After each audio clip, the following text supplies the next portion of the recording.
강원대학교 역사교육과 학생 여러분 안녕하세요. 저는 동의고등학교에서 역사를 가르치고 있는 교사 한들이라고 합니다. 만나게 뵙게 되어서 정말 반갑습니다. 이렇게 에듀테크 디지털 교육과 관련된 영상을 찍게 되었는데요. 직접 뵙고 인사드렸으면 더 좋았을 텐데 그러지 못해서 정말 아쉽습니다. 그래도 제가 하는 것들 많이 제가 이번에 공유하고 갈 테니까요. 여러분들 현장에 오셔서 더욱더 많은 기술과 함께 아이들에게 살아있는 교육을 해주실 수 있기를 부탁드립니다. 먼저 그러기 위해선 열심히 공부하셔서 임용에 합격해야겠죠. 자, 그럼 다음 페이지 넘어가 보도록 하겠습니다.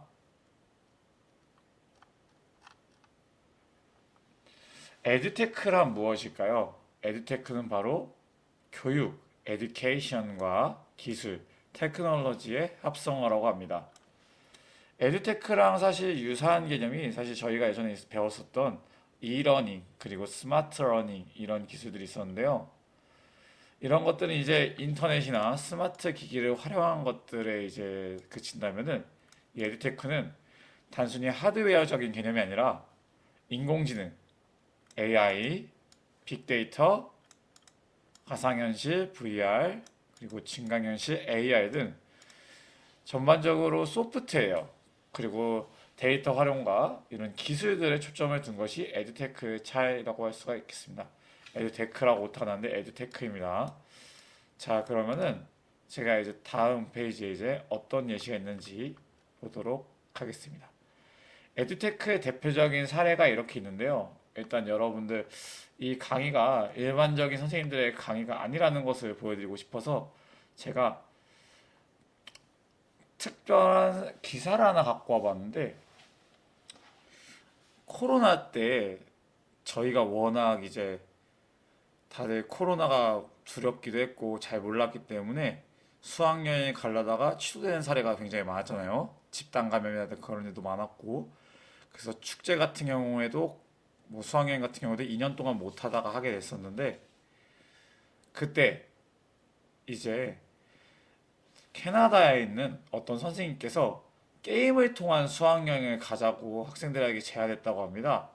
그 내용이 여기 기사에 있어서 제가 한번 기사를 갖고 와봤는데요.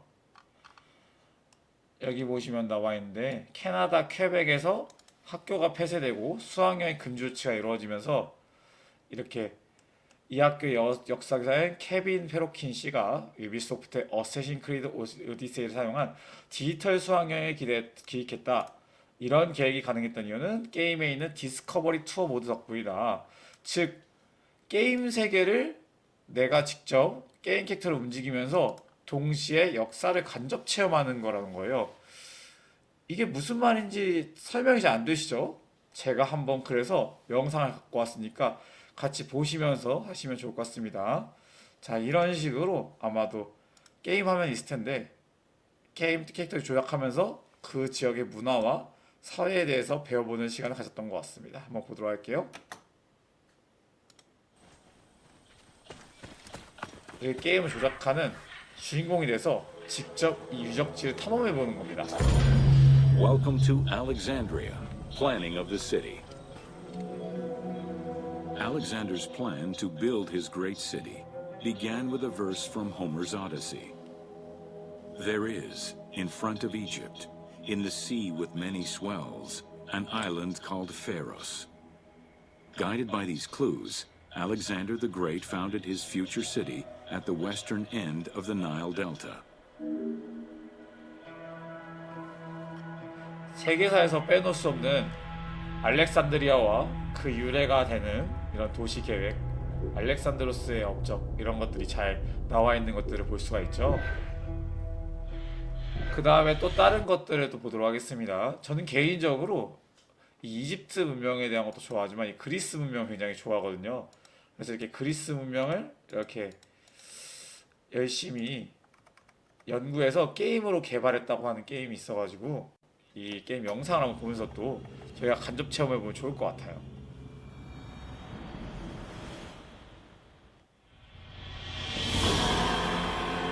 Here, visitor. 우와. You are about to embark on a journey of discovery through the rich and fascinating history of classical Greece. you'll become fully immersed in the painstakingly detailed world built for Assassin's Creed Odyssey, which you are free to explore at your own pace, without any danger or time pressure.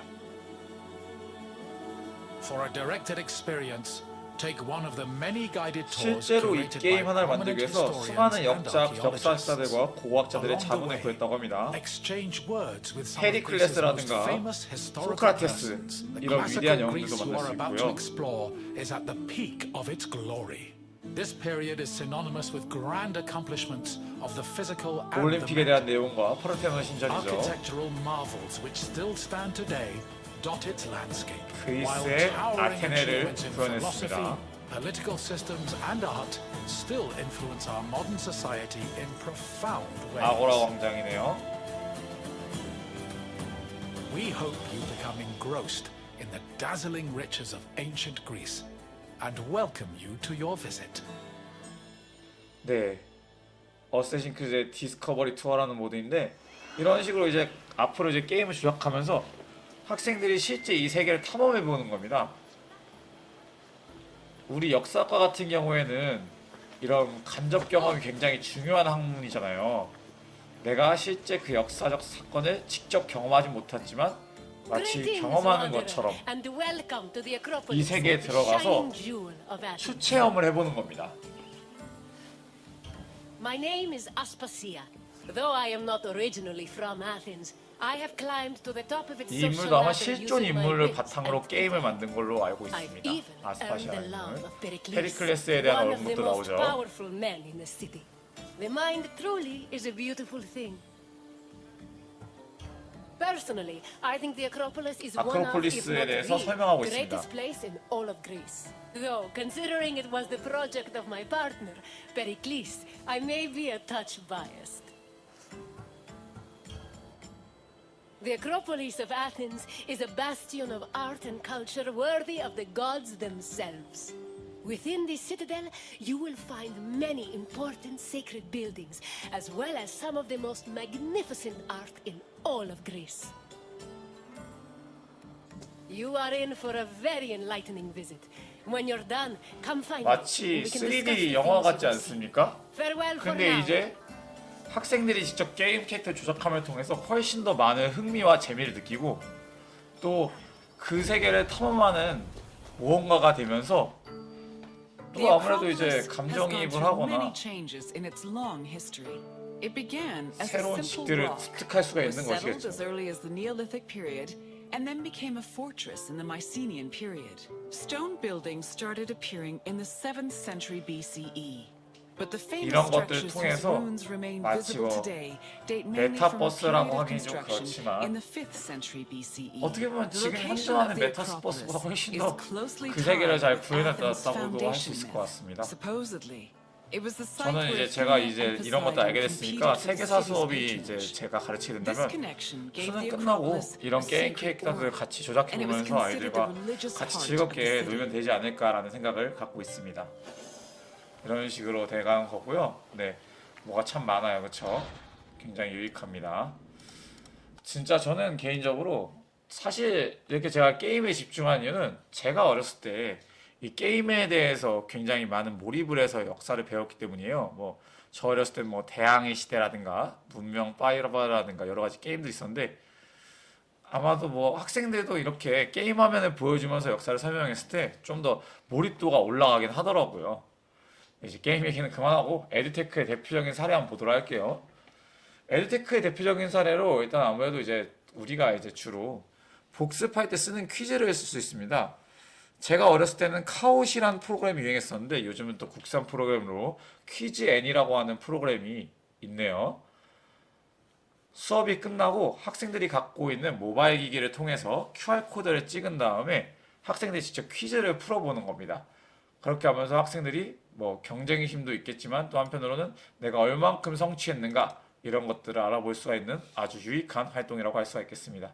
그렇다면 퀴즈에는 한번 어떻게 하는가 공식 홈페이지에 있는 영상을 보면서 한번 보도록 합시다. 이렇게 원하는 옵션을 선택하고 플레이 버튼을 누르게 되면은 퀴즈로 넘어가게 된다고 하네요. 화면에 보이고 있는 이 URL 퀴즈 앤 쇼 슬래시 p 그 다음에 핀 번호를 입력하면은 이제 참여가 준비가 완료되고요. 지금 뭐 여러 닉네임들이 보이는 걸 볼 수가 있으시죠? 고종, 순종, 최수종 뭐 이런 닉네임들이 있습니다. 네, 이런 식으로 이렇게 다 초대가 끝나면은 네, 자 이런 식으로 이제 퀴즈가 시작되는 거죠. 내용은 여러분들이 역사적 내용을 바꾸시면 됩니다. BTS 음악만 중 처음으로 빌보드에 진입한 앨범 무엇일까요? 여러분들 혹시 아시나요? 아신다면 퀴즈를 푸시면 좋을 것 같아요. 네, 화양연화였습니다. 이런 식으로 끝나면은 바로바로 점수가 나왔기 때문에 아이들이 좀 더 경쟁을 유발한 요소로 좀 더 몰입하게 됩니다. 퀴즈가 거의 BTS 아미분께서 만드신 것 같은데 저희는 이 내용을 역사적인 내용으로 고치면 되는 겁니다. 네. 이렇게 끝나면은 아이들의 점수가 쫙 나와가지고 이렇게 할 수 있고요. 이 자세한 만드는 방법 같은 경우에는 제가 이제 예전에 이 퀴즈에는 썼었는데 이게 무료 기간이 다 지나가지고 가입 후에 한 달 동안 무료여가지고 이게 지나서 지금은 아쉽게도 하지 못해요.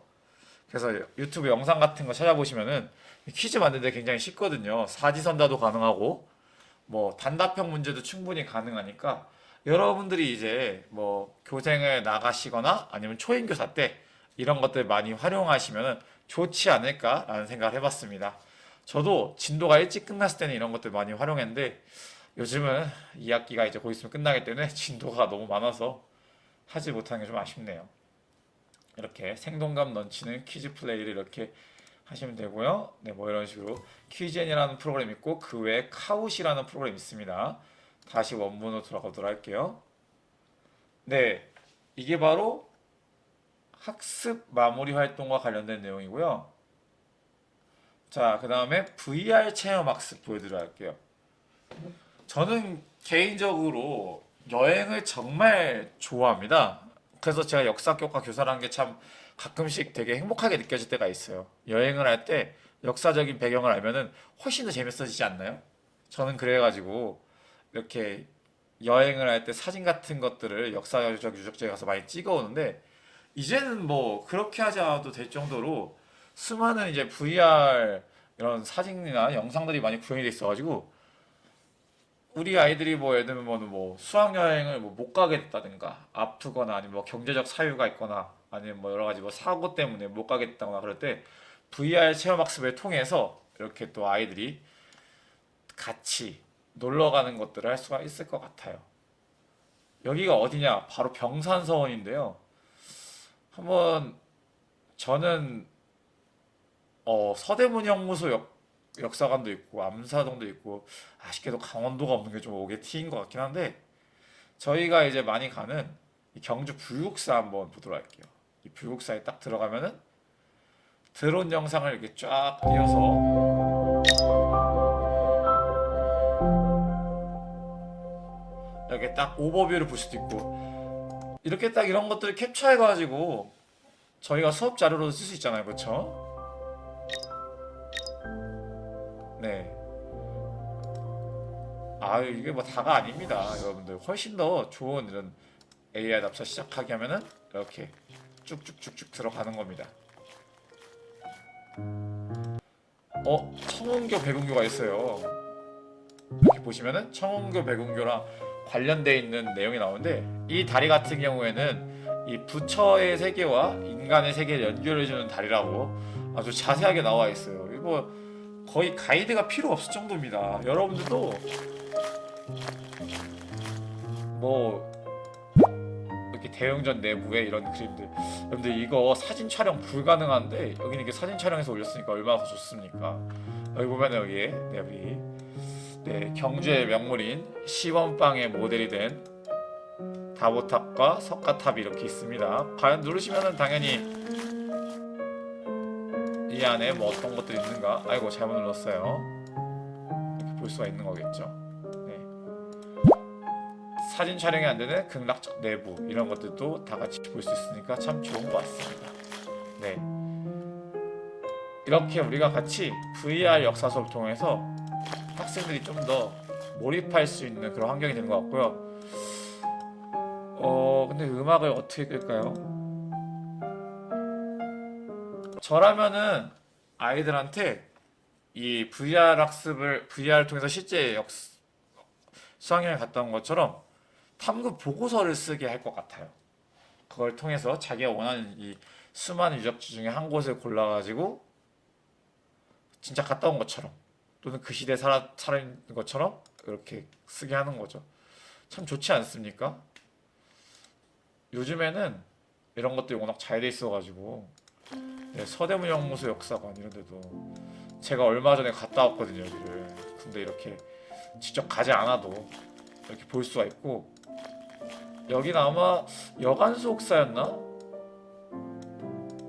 이 내부 들어가 보시면은 이렇게 그 당시 기록들도 잘 나와 있어요. 그리고 굉장히 고화질이라서 여기 보시면 뭐 노역의 기록 이런 식으로 되어 있는 거 볼 수가 있고요. 이게 굉장히 인상이 졌어요, 개인적으로. 이 격벽장이라는 시설이 약간 야구장처럼 부채꼴로 돼 있잖아요. 이렇게 소리도 나오네요. 한번 들어보도록 할게요. 수감자들이 햇볕을 쬐거나 간단한 운동을 하였던 곳이다. 운동할 때 대화하거나 도주하는 것을 막기 위해 격벽을 세워 수감자들을 분리하고 감시하였다. 정말 철저하게 감시했다는 사실을 알 수가 있네요. 약간 파노티콘 구조 같기도 하고요. 네. 아무튼 굉장히 이렇게 유익한 것들 많으니까요.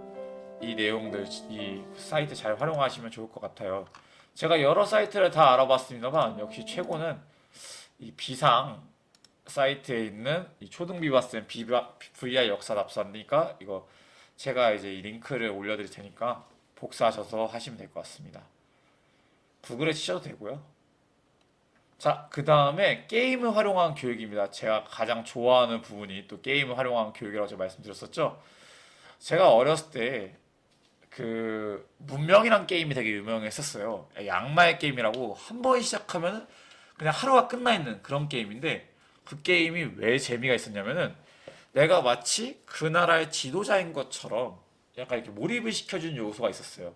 예를 들면 여기 있는 경우 이거 같은 경우에는 세종대왕님 캐릭터거든요. 제가 세종대왕님 캐릭터를 골라가지고 거북선을 만들고 화차를 만들고 훌륭한 과학기술로 그렇게 적을 제압하고 더욱더 나은 나라를 만들고, 이런 식으로 게임이 약간 우리가 현실 세계에서 하지 못하게 하는 그러한 역사적 경험을 간접 경험시키는 게 있는 것 같아요. 이런 것들을 이제 시뮬레이션 게임이라고 하는데, 내가 만약에 세종대왕님이거나 이순신이거나 아니면 뭐 진시황제라든가 뭐 여러 가지 역사 인물이라면 어떤 선택을 할 것인가 또 이렇게 생각해 볼 수 있는 계기가 돼서 참 좋은 것 같습니다. 제가 특히 이제 문명 같은 경우는 여기 보시면 나와 있지만 뭐 오스트리아, 뭐 중국, 미국, 뭐 엄청나게 많은 나라의 이제 지도자들이 고를 수 있기 때문에 오다 노부나가도 이렇게 있어요. 이렇게 있기 때문에 여러분들 이렇게 약간 이런 거 통해서 다양한 나라들의 문화를 배웠고, 또 여러분들 이게 또 세계적으로 유명한 게임이잖아요. 미국에서 만들어진 게임이니까 미국인들도 이제 이런 게임을 통해서 세종대왕에 대해서 알게 되고 거북선에 대해서 알게 되니까 확실히 굉장히 뭐랄까 굉장히 유익한 게임이라는 것을 지을 수가 없는 것 같습니다, 여러분들. 그렇기 때문에 이제 소환사의 협곡에서 그만 나오시고 좀 더 유익한 게임들을 해보는 건 어떨까요? 농담입니다. 네, 뭐 그 외에 저 어렸을 때 뭐 대항해 시대라든가 뭐 이런 게임들 많았는데, 네, 뭐 자세한 내용들은 너무 옛날 얘기니까 생략하도록 하겠습니다. 자, 그리고 여러분들 이 에듀테크의 또 다른 게 뭐냐면, 여러분들 꼭 에듀테크가 수업 안에서만 쓰여야지만 에듀테크가 아니에요. 사실은 이제 이 니로스쿨이라는 프로그램을 저희 봉희고등학교에서 그리고 춘여고에서 쓰고 있는데, 이 프로그램이 바로 뭐냐면은 학생들의 내신 성적, 수능 모의고사 성적, 그리고 비교과 활동 등 이런 여러 가지 활동들을 한눈에 다 보일 수 있게 정리를 해둔 프로그램이고, 또 이걸 통해서 이 학생이 대략 이 정도 내신, 이 정도 모의고사 성적이면 어느 대학교에 갈 수 있는지 자동적으로 배치 정도까지 보여주니까 참 좋은 프로그램인 것 같아요. 아무래도 이제 교수님 세대 때는 이게 넓은 종이 쫙 피고서 내가 대충 몇 등급인지 이렇게 보시면서 대학 진학을 했을 것 같은데 요즘 친구들은 그럴 필요가 없어요. 제가 이건 진짜 직접 보여드리고 싶은데 아쉽게도 여기 안에 있는 데이터들이 학생들 개인정보가 들어있기 때문에 이건 나중에 이제 직접 해보시는 걸 추천드리고요. 이게 또 유료 프로그램이어가지고 사실 뭐 광고가 될 수 있긴 한데 되게 참 좋은 프로그램인 것 같습니다. 특히 약간 진학 상담하거나 또 학생들의 성적이 이렇게 상승 곡선인지 하향 곡선인지 그런 것들을 보여주기 때문에 아주 좋습니다. 그리고 아이들 스마트폰에도 어플을 깔 수가 있기 때문에 아이들 또한 자기들의 성적을 옛날에 저희 어렸을 때는 이제 직접 선생님한테 찾아가지고 성적표 떼주세요 이랬는데 요즘은 그럴 필요 없이 그냥 조회가 바로 휴대폰 몇 번 클릭으로 조회가 가능한 시대가 왔습니다. 네. 저도 갑자기 제 성적표가 과거에 어땠는지 궁금한데 뭐 아무튼 네, 그렇습니다. 자, 이렇게 봤고요. 그 다음 이제 에듀테크가 이제 가져온 변화가 뭐가 있을까요? 자, 일단 첫 번째는 개인별 맞춤 학습입니다. 여러분들 아까 전에 그 퀴즈 프로그램 보셨잖아요. 이 퀴즈 프로그램 같은 경우에는 이 방탈출 게임이라 그래가지고 예를 들면 뭐 1번 문제를 맞췄을 경우엔 2번 문제로 넘어가는데 1번 문제를 틀렸을 경우에는 뭐 그 난이도가 비슷한 1.1번 문제 막 이런 식으로 다양하게 학생들이 확실하게 짚고 넘어갈 수 있을 때까지 계속 복습을 시킨다는 얘기죠. 이런 퀴즈나 복습 프로그램을 통해서 학생들은 개인별 맞춤 학습을 할 수 있는 겁니다. 학습 능력이 빠른 학생들은 바로바로 넘어가서 좀 더 추가적인 과제를 수행하고 만약에 학습이 아직 덜 됐다 하는 친구들은 계속 반복 학습을 통해서 확실하게 이해를 하고 넘어갈 수 있는 거죠. 또 이러한 뭐 퀴즈 같은 경우에는 수업 전면부에 넣어서 학생들의 지난 시간 내용을 확실하게 이해했는가 체크를 하고 다음 내용으로 넘어갈 수 있기도 해요. 특히 우리 역사라는 과목 특성상 이 순서를 잘 알아야 되잖아요. 일이 진행되는 순서를 알아야 되니까 예를 들면 뭐 3.1 운동 확실하게 다지지 않았는데 1919년 상하이 임시정부에 대해서 알 수는 없는 거잖아요. 그쵸? 그렇기 때문에 이렇게 순차적인 복습 활동이 되게 좋은데 교사가 백날 말해도 아이들을 듣지 않는 경우가 많으니까 이렇게 퀴즈를 통해서 하면은 좋을 것 같습니다. 또 이게 또 퀴즈 기록이 남기 때문에 아이들의 약간 좀 뭐랄까 성실한 참여도를 한눈에 저희가 알아볼 수가 있기도 하는 거죠. 자, 그 다음에 참여도와 흥미 증대입니다. 예를 들면 여러분들 아까 퀴즈만 하더라도 옛날에는 공부를 잘하는 아이들이 대부분 다 그냥 모든 퀴즈 다 맞췄어요. 잠시만요. 메모장을 켜서 할게요. 예전에 이제 저 어렸을 때는 예를 들면 뭐 선생님의 퀴즈가 있어. 선생님의 퀴즈가 있으면은 그냥 소수의 말을 잘하고 약간 좀 뭐랄까 외향적인 아이들이 대답을 잘했어요. 그러니까 저처럼 소심한 학생들은 말을 못했어요. 한마디도 알아도. 그러니까 이런 일이 없어야 될 거 아닙니까? 그쵸? 이제 우리는 네 학생마다 퀴즈를 이렇게 이렇게 하면 되구나. 네. 학생마다 퀴즈를 제시함으로써 우리가 이제 드러나지 않는 내향형 학습자 또한 참여할 수 있는 여지가 생겼다는 게 참 좋은 것 같아요. 저도 솔직히 아이들의 마음을 다 알지는 못하잖아요. 얘가 뭐 대답을 해야지 얘가 뭐 이만큼 이해인지 아닌지 알 수가 있는데 그런 것들을 이제 대충 알 수가 있는 거죠. 그리고 또 퀴즈 데이터를 통해서 학생들이 어디서 문제를 많이 틀리는가도 알 수가 있어요. 애들 뭐 임시정부로 치면은 뭐 독립공채 부분을 많이 틀린다. 아니면 뭐 상하이로 이제 뭐 국민대표회의 이런 거 틀린다면 그 부분을 다시 또 가르치면 되니까요. 아까 말했다시피 참여도와 흥미가 증대되고 또 개인별 맞춤 학습이 가능하다고 말씀을 드렸습니다. 또 여러분들 에듀테크를 통해서 가능한 것은 바로 협업과 소통의 강화입니다. 여러분들 제가 어렸을 때만 해도 약간 뭐 그룹형 뭐 토론 과제, 프로젝트 과제 이런 것들이 참 많이 유행했었는데요. 물론 현실 교사 입장에서 보자면 그런 걸 할 시간이 없기는 해요. 진도가 항상 빡빡하니까 항상 강의식 수업을 할 수밖에 없는데, 근데 이제 그런 토론식 수업이 아이들한테 되게 주는 것들이 많단 말이에요. 근데 이번에 저희가 이제 코로나라는 이런 큰 일들 겪으면서 느낀 게 뭡니까? 아, 우리가 이렇게 매일마다 만나고 이런 것들이 쉽지 않을 수 있겠다는 걸 느꼈잖아요. 앞으로 또 어떤 팬데믹이 올지도 모르고요. 그래서 이제 대안이 된 게 바로 이 온라인 플랫폼, 특히 약간 이 메타버스라든가 그런 것들이 많이 개발이 된 걸로 알고 있어요. 그래서 제가 실제로 여러분들을 만약 만났었다면은 제가 이제 메타버스 게임을 제작 중에 있었거든요. 그 게임을 같이 플레이해 보면서 같이 역사적 지식에 대해서 테스트해보는 그런 시간을 가졌을 텐데, 아쉽게도 그러지는 못하다는 게 정말 너무나도 아쉽습니다. 네. 뭐 제가 강의를 잘 하면 나중에 또 여러분들이 불러주실라나요? 뭐 그건 모르겠습니다만, 여러분은 나중에 꼭 오셔가지고 아이들이 뭐 오프라인이든 온라인이든 학생들끼리 서로 소통하면서 문제를 해결할 수 있게 좋은 이런 계기를 제공해 줄 수 있는 교사가 되시기를 바랍니다. 메타버스 게임, 제가 예전에 역사 선생님이 만든 메타버스 게임을 해봤는데 되게 재밌더라고요. 네, 여기 있었네요. 아, 굉장히 오래 걸렸네요. 2023년 에듀테크 역사 보훈 수업 모델 그 남자의 일기장이라고 해서 이 동은 선생님이란 분이 굉장히 본인의 노력을, 시간을 끌어서 이렇게 만드신 것 같아요. 이거 한번 이렇게 보면은 이렇게 제페토, 뭐 코스페이스, 프루니 스튜디오 이런 식으로 이제 각종 다양한 플랫폼을 활용하셔가지고 이런 게임 만드셨는데, 이렇게 체험하고 싶은 버전 이렇게 딱 누르면은 이렇게 게임 시작하기 이런 것들 이렇게 해가지고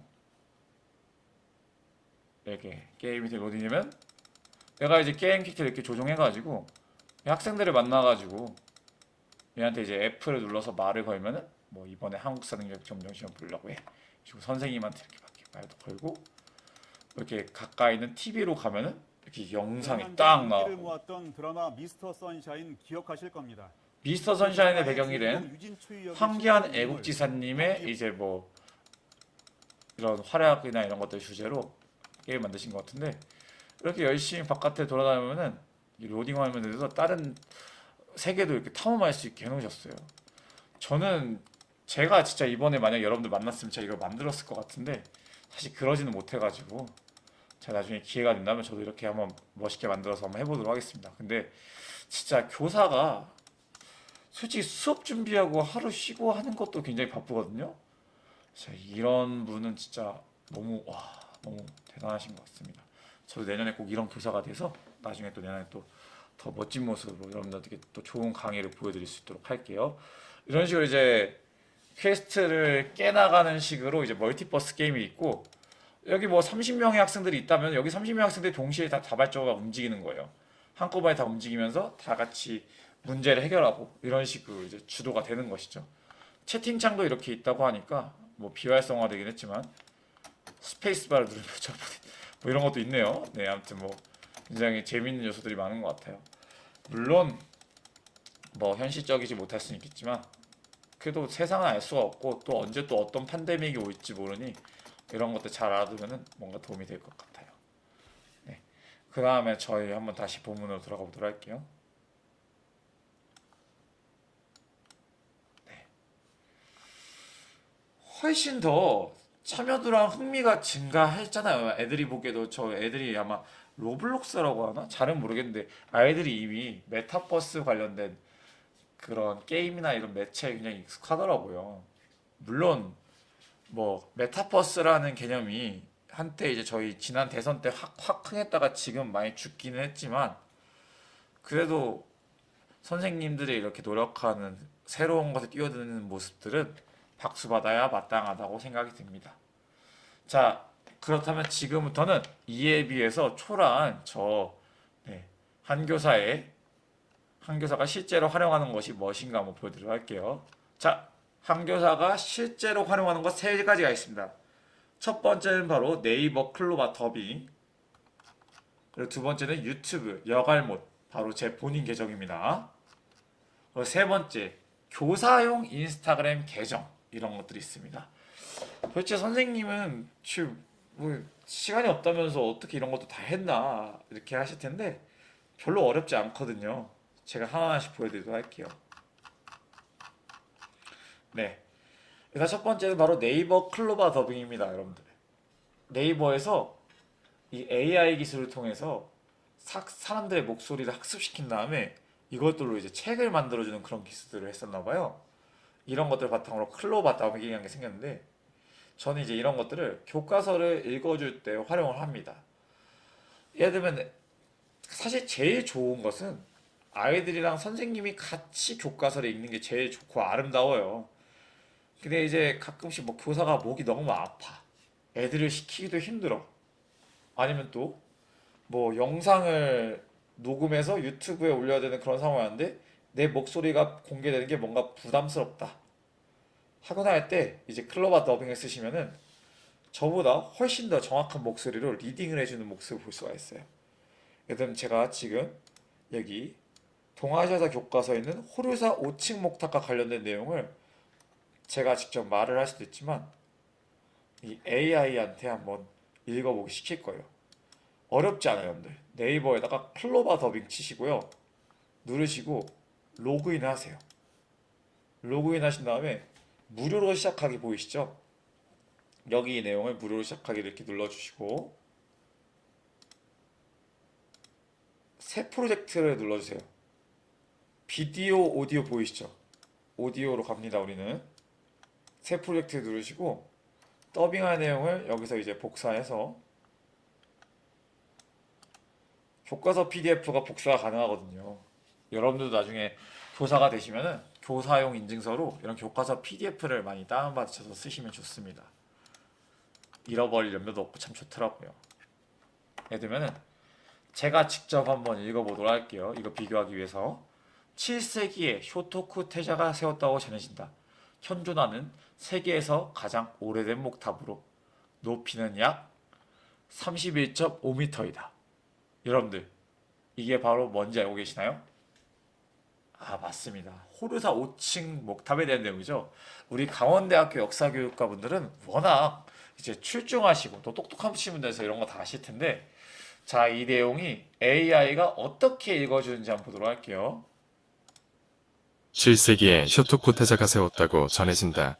현존하는 세계에서 가장 오래된 목탑으로 높이는 약 31.5m이다. 저보다 훨씬 더 깔끔하고 훨씬 더 약간 기름진 목소리 이렇게 딱 읽어주잖아요. 그리고 예를 들면 여러분들 막 애들이 좀 존다, 약간 좀 졸려 한다 하면은 이렇게 읽히는 방법도 있어요. 이 하준이가 얘가 진짜 보통 애가 아니에요. 이게 AI인데 이 친구가 굉장히 유튜브에서 이제 핫한 목소리더라고. 이거 아마 들어보시면 아마 아실 거예요. 들어볼게요.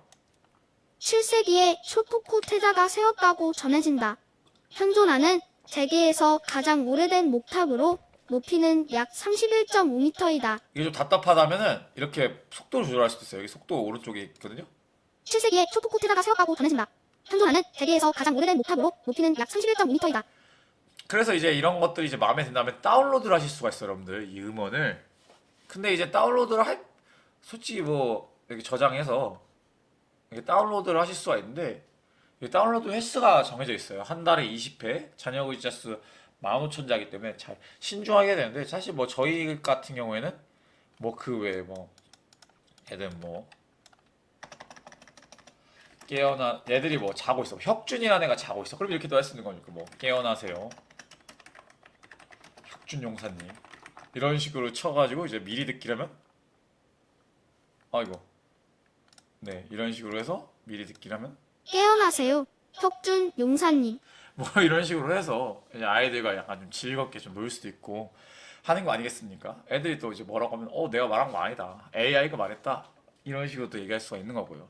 이 AI가 되게 무궁무진해가지고 굳이 뭐 이런 책 읽기뿐만 아니라 약간 뭐 유튜브 영상이라든가 좀 이따 앞에 뭐 인스타 스토리 쇼츠 이런 데서도 활용할 수 있으니까 많이 하시면 좋을 것 같아요. 이제 목소리가 마음에 안 들면은 여기 뭐 문장 간 호흡, 문장 간 간격, 속도, 높낮이, 끄즘, 볼륨 조절 다 가능하고 뭐 에코 이런 식으로. 깨어나세요. 혁준 용사님. 진짜로 꿈속에서 든 듯한 그런 느낌이 드네요. 뭐 이런 식으로 할 수 있고요. 그 외에도 뭐 다양한 목소리들을 제가 활용할 수 있었는데, 네, 여기 되게 뭐가 엄청나게 많은 그 목소리들이 많거든요. 이게 다가 아니에요. 근데 확실히 이 하준이 목소리가 가장 세긴 센 것 같아요. 네, 이런 식으로 하시면 이제 저장이 되거든요. 30일 동안 할 수가 있고, 또 약간 클로바 더빙이라고 이제 특정하게 이 저작권을 표시만 해두면은 얼마든지 사용 가능하니까 여러분들 얼마든지 사용하시면 좋을 것 같습니다. 제가 지금 알려드린 프로그램들은 다 부분적으로 유료화되어 있거나 아니면 비상업적 활용 시에 무료인 프로그램들만 지금 제가 보여드리고 있어요. 그렇기 때문에 여러분들 많이들 활용하시면 좋을 것 같아요. 클로바 더빙에 대한 내용이었고요. 네, 여러분들도 만약에 지금 너무 피곤하고 졸리다 싶으면 지금이라도 빨리 당장 저는 커서 과학자가 되고 싶어요. 갑자기 왜 딴소리라고 했죠? 네, 아무튼 뭐 깨어나세요, 여러분. 깨어나세요, 여러분. 네, 저보다 더 훨씬 더 말을 잘해주는 것 같아요. 네. 아까 말했다시피 이러한 목소리들은 교과서 읽어주고 또 수업 영상에도 활용하고 또 사실 그게 다가 아니죠. 아까 말했다시피 수업에서 다양한 상황을 연출하는 데 쓸 수가 있습니다. 아주 좋아요. 자, 그 다음에 한번 넘어가 보도록 할게요. 두 번째는 바로 뭐냐? 네. 제가 유튜브를 만들었습니다. 여러분들, 교사 유튜브 어렵지 않습니다. 애초에 저희 목적이 돈을 벌기 위해서 하는 건 아니잖아요. 그냥 간단하게 생각하시면 됩니다. 여러분들 역사를 고르신 만큼 여행을 많이 다니실 거 아닙니까? 그때 이제 역사 유적지, 예를 들면 뭐 다보탑, 석가탑 이런 데를 들리실 거 아니에요? 그냥 카메라 드시고 영상 버튼 누르시고 휴대폰 카메라로 찍으시면서 그냥 뭐 1분 이내로 짤막하게 설명하면 그게 아주 훌륭한 날 것의 수업 소스가 됩니다. 그제 이렇게 문화재를 이제 수업 중에 이제 문화재를 가르칠 일이 있다면 해당 문화재 답사에서 1분 이내에 설명 영상을 찍어서 수업에 탑재할 수가 있겠죠. 예를 들면 제가 호류사에 대해서 아이들한테 가르치다가 이렇게 말하는 거예요. 네, 저희 지금 이렇게 호류사에 대해서 배울 건데 여러분들 이 영상과 관련해서 이 문화재를 직접 갔다 오신 모 유튜버 분이 계시다고 하는데 이분 유튜버를 한번 보도록 할까요?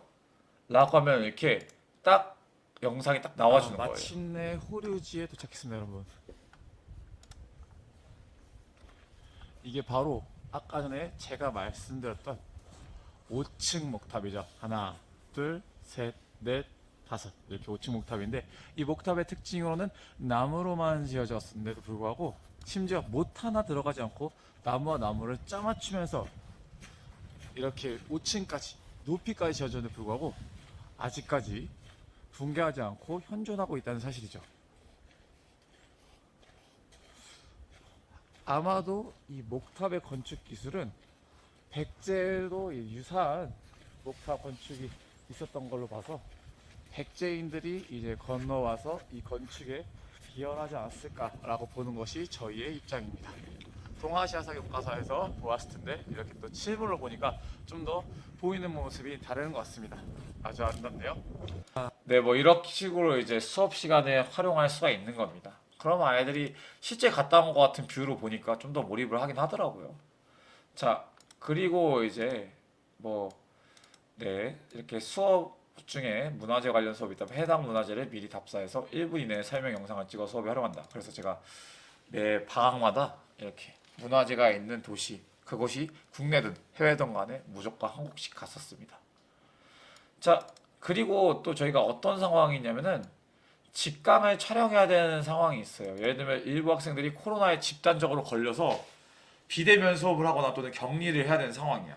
아니면 교사가 또 코로나에 걸려서 격리가 돼. 그럼 이제 학교 같은 경우에는 수업 영상을 올리라고 해요. 물론 뭐 EBS 영상을 올리시는 선생님도 있지만 저는 개인적으로 EBS보다는 자기 선생님이 가르치는 교육이 좀 더 아이들한테 와닿다고 생각하거든요. EBS 보려면 솔직히 애들이 직접 클릭해서 볼 수 있잖아요. EBS 말고 다른 인강 강사도 많으니까. 그래서 이렇게 아이들한테 제가 이렇게 직강 촬영을 뭐 예를 들면 6반 애들이 코로나에 걸렸어. 그럼 7반 아이들한테 양해를 구하고 현장에서 영상을 찍어서 올리기도 합니다. 이것도 잠깐 보도록 할게요. 지지마. 여러분, 저희 그러면 오늘 바로 뭘 배울 거냐? 독도와 간도에 대해서 배우도록 하겠습니다, 여러분들. 자, 여러분들, 우리 독도하면 떠오르는 노래 있지 않습니까? 독도는 네, 맞습니다. 독도는 우리 딱 이 노래만 여러분들 부를 수 있다면 여러분들 문제 이미 절반은 배운 거야. 알았지? 우리 독도는 우리 딱 노래를 한번 해석하면서 우리가 독도에 대해서 하나씩 배우도록 할게요. 자, 첫 번째는 바로 언제 올 거냐? 512년으로 옵니다. 여기 512년은 무슨 시대였을까요? 삼국시대. 삼국시대. 정확히 말하면 신라시대죠. 신라. 네. 신라에 혹시 우리 가장 유명한 왕이죠. 이분이 또 여기서 나오네요. 지증왕. 네. 지읒지읒왕. 굉장히 거대하죠. 네. 거대한 업적을 이뤘어요. 지증왕 굉장히 유명하신 분인데 참 많은 것들 하셨어요. 네, 뭐 정복하지 하겠습니다. 네, 뭐 중간에 애들이 소리 지르는 거는 뭐 그냥 넘어가셔도 좋을 것 같습니다. 네, 이렇게 뭐 직강을 촬영한 영상을 이렇게 해가지고 이제 공유 버튼을 이렇게 누르면 아이들한테 링크를 복사할 수가 있단 말이에요. 이제 이거를 이제 뭐 역사 인스타 계정에다가 스토리에 첨부를 하면은 아이들이 클릭 한 번으로 이 영상으로 들어갈 수가 있게 돼요. 그런 식으로 이제 직강을 촬영을 했고요. 그 다음에 교과 내용 요약 영상입니다. 사실 이번에 교수님께서 저를 부르신 이유가 바로 이것 때문이라고 저는 생각이 드는데, 제가 이제 코로나 시기에 저희가 이제 개학 2주 이상 미뤄졌단 말이에요. 그동안 시간이 붕 떴어요. 그동안 이제 아이들을 위해서 수업 영상을 어떻게 해야 될까? 특히 제가 그때 가르치고 있던 학교가 이제 화천에 있는 모 고등학교인데 거기가 실업계 특성화고여가지고 아이들이 공부를 잘 열심히 안 하려고 했거든요. 그리고 아이들의 집중력이 5분 이내를 못 벗어나니까, 그래서 그럼 내가 아이들이 학교에 오기 전에 미리 공부할 수 있는 5분 이내 영상을 만들어 보자 라고 해서 줄였더니 2분으로 줄더라고요. 청동기 2분 요약 영상 한번 보도록 할게요. 이건 좀 민망하니까 구석기로 한번 봅시다. 네, 죄송해요. 자, 미래의 한국사 10페이지 피고 선사 문화의 발전 배워보자. 이런 영상 기대하셨으면 EBS로 가시죠. 거기 계신 최태성 선생님께서 저보다 훨씬 더 잘 가르치십니다. 여러분들은 어떤 음식을 좋아하십니까? 치킨? 저도 참 좋아하는데요. 그렇다면 몇만 년 전 조상님들도 치킨 번호를 누르고 배달의 민족에서 주문한 음식을 먹었을까요? 아니죠. 이분들은 들판에 직접 나가 야생동물을 사냥하고 열매를 따는 채집을 했습니다. 여러분들이 만약에 구석기인이라면 사냥을 소울풀로 하겠습니까? 아니면 파티풀로 하겠습니까? 뭐 닭 정도야 소울풀로 가능하겠지만 그 당시 살았던 맘모스 같은, 요즘 치면 보스목 같은 짐승들을 총도 없이 솔풀로 맨손 또는 주먹도끼 들고 사냥을 할 수 있을까요? 그러다 죽을 겁니다. 그리고 동물이 어디 집 짓고 가만히 있겠습니까? 계속 이동하죠. 그렇기 때문에 구석기인들은 파티풀, 아니 무리를 지어서 사냥감과 더 나은 생활 환경을 찾아서 이동 생활했습니다. 자, 구석기 시대는 어떤 도구를 썼을까요? 당연히 석기겠죠. 대표적인 유물로는 집게와 주먹도끼가 있습니다. 석기는 만드는 방법에 따라 두 가지로 구분됩니다. 바로 구석기 때 뗀석기와 신석기 때 간석기로 구분이 됩니다. 그럼 석기는 어떻게 만들까요? 한번 보시죠. 지금 뭐 하시는 거예요? 지금 뗀석기를 열심히 제작하고 있습니다. 이렇게 돌을 쳐가지고 떼내면 뗀석기가 되거든요. 굉장히 과학적이죠. 근데 왜 안 떼져요? 아무래도 모양이 별로 좋지 않은 것 같아요. 죄송합니다. 정말 부실한 설명이네요. 구석기인들은 어디 살았을까요? 맨 땅에 돌베개 메고 살았을까요? 아니죠. 거준 이 시대 아파트 하천 사진입니다. 아니죠. 밖이 너무 추워서 동굴이나 막 지은 집, 막집. 그리고 지금 뭐 하시는 거예요? 바위 그늘 밑에서 몸을 숨기고 있습니다. 바위 그네 등에 겨우 몸을 이었습니다. 추위를 피하기 위해 따뜻한 불도 활용했습니다. 그리고 약 70만 년 전부터 시작된 우리나라 구석기의 대표적 이적으로는 연천, 전공리, 공주, 석장리 등이 유명합니다. 공무원 시험을 보시는 분들은 꼭 외워두세요. 한편 구석기 시대 말부터 기온이 오르고 자연환경이 변화하면서 작고 날쌘 동물들이 많아지게 됩니다. 그래서 이은도군이 쓴배지르개로 창을 만들고 활 만들어서 쏘고 동물을 쫓아다녔지요. 다이어트야 오지게 되겠지만 그걸 얼마나 오래 할 수 있겠습니까? 그래서 이제 시작합니다. 뭘? 농사를. 다음 편에 뵙겠습니다. 감사합니다. 이런 식으로 이제 편에 구석기, 신석기, 청동기, 철기를 찍었는데 이게 진짜 완전 선생님들이, 애들도 애들인데 선생님들도 엄청 좋아하셔가지고 제가 그때 이제 이래저래 화천에서 이게 좀 유명해져가지고 이래 많이 이제 신규 강사들, 신규 선생님들 대상으로 강의를 많이 했었습니다. 뭐 이제 다 옛날의 일이긴 하지만 이렇게 다시 이게 교과 내용 요약 영상을 찍기도 했습니다. 이게 굉장히 짧은 영상은 맞거든요. 근데 이거 만드는데 하루 종일 걸렸어요. 그래서 이게 사실 학교가 휴교였을 때야 가능했는데 실제 수업을 하려고 이제 실제 수업이 이제 학기가 시작되니까 도저히 못 하겠더라고요. 그래서 이 프로젝트는 살짝 좀 뒤로 밀렸습니다. 좀 아쉽긴 한데 그래도 뭐 사실 본업이 더 중요하니까 제가 전문 유튜버는 아니니까요. 뭐 열심히 하고 있습니다. 이렇게 유튜브를 이제 활용해 가지고 저는 이렇게 아이들과 이제 교육 활동 또는 뭐 수업 시간에 도움이 되는 그런 영상들을 보고 있고요. 그 외에 또 제가 또 뭐 밴드부라든가 그런 것들을 또 아이들과 하고 있기 때문에 또 이렇게 다양한 교육 활동 영상 같은 것들을 이렇게 하고 또 그런 것들을 남기고 있습니다. 이런 것들이 나중에 저희 포트폴리오가 된다고 생각해요. 여러분들도 이런 것들을 많이 남기면 좋지 않을까라는 생각이 들어요. 자, 이제 곧 있으면 끝납니다. 자, 이제 세 번째는 바로 교사 인스타그램 계정입니다. 여러분들 인스타 하나씩은 있으시죠? 네. 우리 교과 연구론에 듣는 분들이면 아마도 2, 3, 4학년이실 텐데 지금은 인스타보다 열심히 공부를 하셔서 교사가 되는 게 훨씬 더 중요한 시기일 텐데 뭐 그래도 가끔씩 또 하면 또 재밌잖아요. 이렇게 말하는 저도 학생 때, 고시생 때 인스타 했었고요. 자, 근데 이제 여러분들 본인 계정 말고 교사용 인스타그램 계정을 하나 파는 겁니다. 공개 계정을 하나 파가지고 이렇게 아이들이랑 서로 이제 팔로우가 돼 있으면 아이들의 소식, 아이들한테 이제 역사 관련된 뭐 수행평가 정보라든가 아니면은 시험 직후에 일회고사 답안이라든가 이런 것들을 올려서 아이들은 즉각적인 피드백을 받는 거예요. 사실 저 어렸을 때 옛날에 이제 선생님들은 뭐 카톡방을 쓰거나 뭐 그랬단 말이죠. 아니면 밴드를 쓰거나 반장 카톡방 뭐 이런 식으로 통해서 이제 정보를 전달하는데 문제는 애들이 카톡방을 안 봅니다. 단체방을 안 봐요. 솔직하게 말하면 저도 교사 단체방 잘 안 봐요.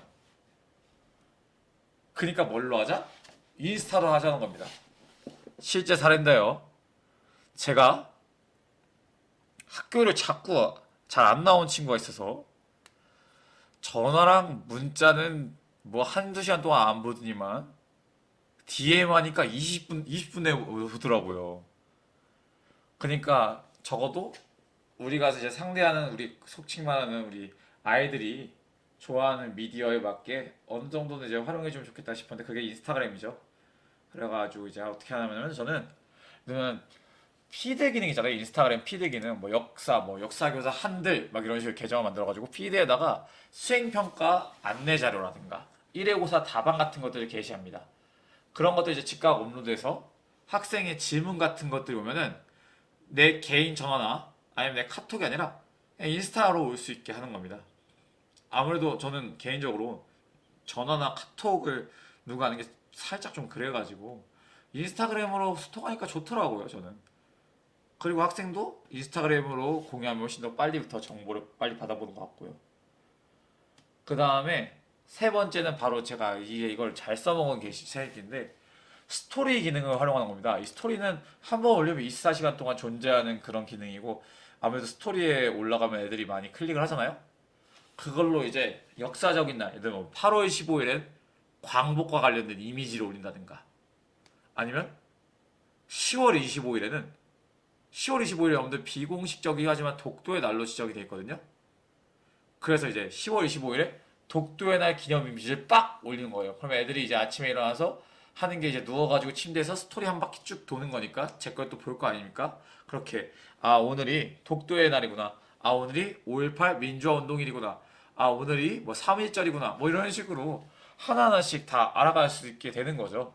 예를 들면 이런 식으로 저는 이제 스토리를 어떤 식으로 했냐면 이렇게 보여드릴게요. 제가 이 날에 재밌는 음악과 함께 올렸거든요. 이렇게 올렸었어요.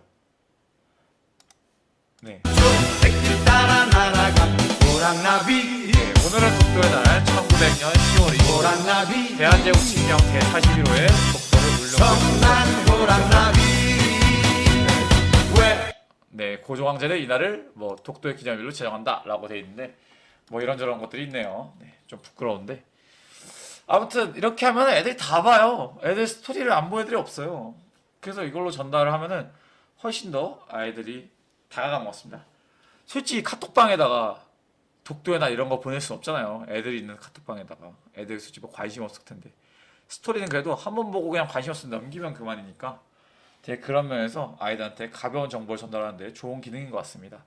그렇게 인스타그램도 활용하고요. 자, 이렇게 제가 수업 시간 외적으로 활용하는 이제 프로그램들을 봤다면 수업에서 에듀테크 적용 시 주의점을 이제 보면은 끝날 것 같아요. 이제 뭐 거의 없어요. 다 끝났거든요. 지금 보시면 아시겠지만. 네, 마지막에서 세 번째 PPT입니다. 자, 가장 주의해야 될 건 바로 뭐냐? 수업 환경이 좌우된다는 거예요. 예를 들면은 제가 뭐 제 아무리 뭐 모바일로 구동이 가능한 메타버스 게임을 만들었어요.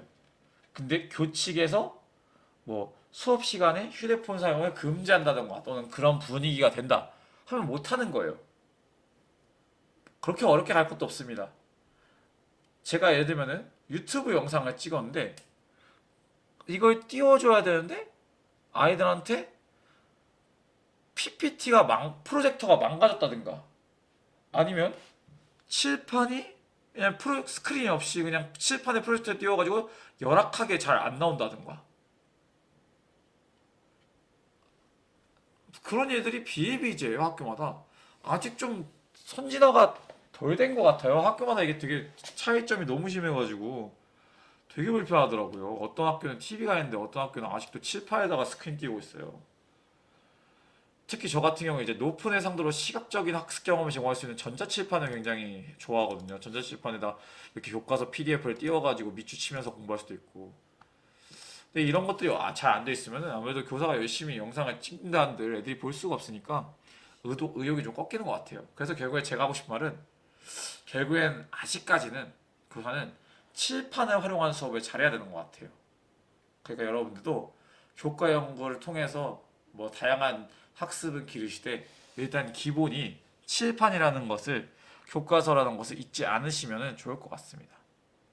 두 번째는 바로 이겁니다. 에듀테크가 좋은 수업을 보장해주지 않아요. 오히려 막 유튜브, 인스타그램, 뭐 VR, 교과서 다양하게 쓰면 애들의 집중력이 분산될 수 있거든요. 적재적소에 잘 쓰는 교사의 능력이 중요합니다. 유튜브를 쓴다고 무조건 좋은 전달력 있는 수업이 아니고 교과서랑 칠판만 쓴다고 무조건 지루한 수업은 아닐 수 있거든요. 전 사실 에듀테크도 중요하지만 그보다 학생들이 참여하게 하는 수업이 좀 더 아이들에게 집중을 더 많이 끄는 모습을 봤어요. 아무튼 네, 수단을 잘 활용할 수 있는 그런 교사가 되시기 바라고요. 그래서 3번 이게 제일 중요해요. 이게 여러분들 여기다 별표 형광 빛이세요. 이게 제일 중요해요. 진도 자체가 너무 빡세요. 이 대한민국 교과의 약간 한국사 교과서의 문제인데 진도가 너무 빡세가지고 에듀테크를 활용할 시간이 없어요. 여러분들 그 교과교육론이면 이제 1차 교육과정부터 2015 교육과정까지 싹 다 보셨을 거 아니에요. 2015 교육과정의 특징 중에 하나가 전근대사 분량이 줄고 근현대사 비중이 는 거거든요. 전근대사가 한 단원을 줄었어요. 이건 좋아요. 근데 근현대사가 너무 자세해졌어요. 그러니까 결국에는 진도를 못 맞추는 건 똑같아요. 근데 애들이랑 언제 게임하고 애들이랑 언제 이렇게 하겠어요. 나 혼자 가르치는 과목이면 전 그렇게 하는데 애들은 뭐 나이 드신 뭐 부장님이나 다른 선생님들과 함께 하는 과목에서 다른 애들은 그냥 진도만 나가는데 우리 반 애들 진도 듣는다 하면 애들이 그거 가지고 충분히 클레임 걸 수 있거든요. 그렇기 때문에 저는 개인적으로 이 진도 문제가 해결되기 전까지는 한국사 교과서 에듀테크를 사용하기는 참 힘들 것 같다는 생각을 합니다. 자, 에듀테크로 활용한 효과적인 학습 전략은 아무래도 이제 자기주도 학습이나 협력 학습 등에 쓸 수가 있겠죠. 뭐 사실 아까 전에 제가 보여드린 걸 다 어떻게 활용하는지 제가 보여드렸기 때문에 이 부분은 빠르게 넘어가 보도록 하겠습니다. 에듀테크가 앞으로 나아갈 방향은 다음과 같다 생각합니다. 바로 첫 번째, 인공지능을 활용한 개별화 교육. 학생들의 학습 데이터를 분석해서 학생들의 수준과 필요에 맞게 학습 경로를 개별적으로 제공해서 최적의 학습 경험을 제공하는 게 중요하다고 생각합니다. 두 번째는 가상현실입니다.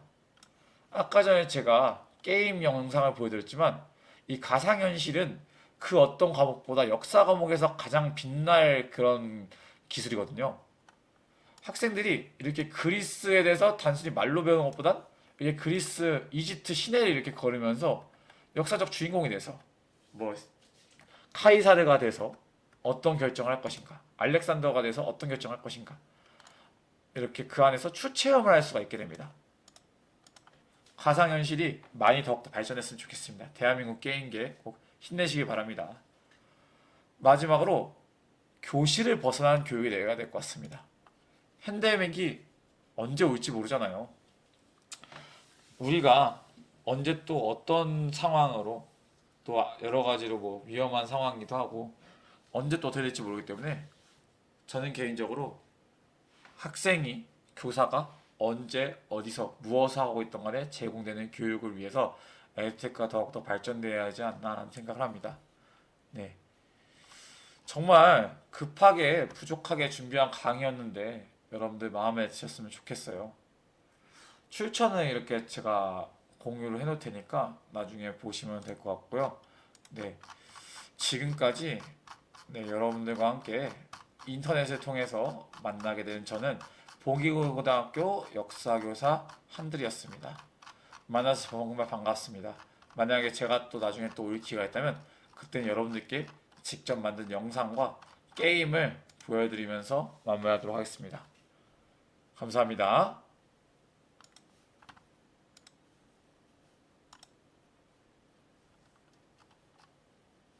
네, 혹시 모르니까 영상 하나만 또 틀어놓고 가겠습니다. 지금 뭐 하시는 거예요? 전 제사장이고 지금 제사를 열심히 하늘에 드리고 있습니다. 여갈 뭐 근데 구독과 원래 좋아요 교회 다니시지 부탁드립니다. 않아요? 청동기에 대한 역사. 여기 맛있어 보이는 쌀 그릇이 하나 있습니다. 쌀밥 저도 참 좋아하는데요. 쌀을 만들어주는 표농사는 교과서에 따르면 청동기 때 본격적으로 시작되었습니다. 신석기 때만 해도 잡곡 생산의 밭농사 수준이라 먹고 살기 빠듯했던 반면 이제는 벼농사를 하게 되면서 식량 생산량도 증가하고 먹고 남은 잉여 생산물 또한 등장하게 됩니다. 과연 사람들이 그걸 사이좋게 나눠 가질까요? 아니죠. 잉여 생산물을 두고 자신의 사유재산으로 만들기 위해 서로 간에 다툼을 하게 되는데 이 잉여 생산물을 차지하게 되는 승자들, 요즘으로 치면 부자들이 약한 사람들을 지배하게 되는 거죠. 자, 이렇게 해서 마을 내에서도 지배자가 등장하게 되죠. 그때 저 연마을을 보고 있자니 욕심이 생기는 거예요. 저 연마을 가지고 싶다. 김효수 씨 죄송합니다. 마침 석기 시대를 지나 무기도 발전했겠다. 다른 마을을 목표로 전쟁을 계속하는 거죠. 그렇게 큰 마을이 작은 마을을 계속 흡수하게 되면서 점점 국가로 발전하게 되고 우리가 아는 4대 문명 그리스 신화 전부 청동기 배경으로 등장하게 되는 겁니다. 이렇게 전쟁을 통해 많은 사람들을 지배하게 된 군장들은 피지배자들의 노동력으로 물이 콸콸콸 나오는 관계수로 설치해서 벼농사도 하고 거기에 더해 거대 무덤인 고인돌을 짓게 되는데 여기에 개나 소나 새가 들어갈 수 있을까요? 지금 뭐 하시는 거예요? 얼마 전에 군장님께서 돌아가셔서 고인돌을 만들기 위해서 시신을 옮기고 있습니다. 군장같이 높으신 분들만 들어가는 무덤이었죠. 지금까지 청동기의 특징 계급에 대해 알아보았고 이젠 청동기 자체에 대해 알아봅시다. 여러분들 청동이 영어로 뭔지 아시나요? 브론즈입니다. 이런 브론즈의 특징 재료 구하기도 어렵고 보유보다 더 잘 부러진다. 그래서 농사 등 실생활 용어로는 반달돌칼과 같은 석기가 더 쓰이게 됩니다. 민무늬 토기도 등장했죠. 그럼 청동은 도대체 어디 쓰였을까요? 소수의 지배층의 플렉스가 아니라 비파형 동감 같은 무기나 군장 또는 제사장의 의뢰도구로 쓰인 청동방울, 아크리액터, 아니 청동거울 등이 정리하자면 청동기 때부터는 군장, 제사장 등 힘을 가진 지배계급이 등장했으며 그들만의 리미티드 에디션인 청동기, 고인돌 등을 이용했다는 말씀입니다. 그리고 인류는 마침내 개발해내게 됩니다. 뭘? 철기를. 다음 편에 뵙겠습니다. 다음에 또 봐요, 여러분.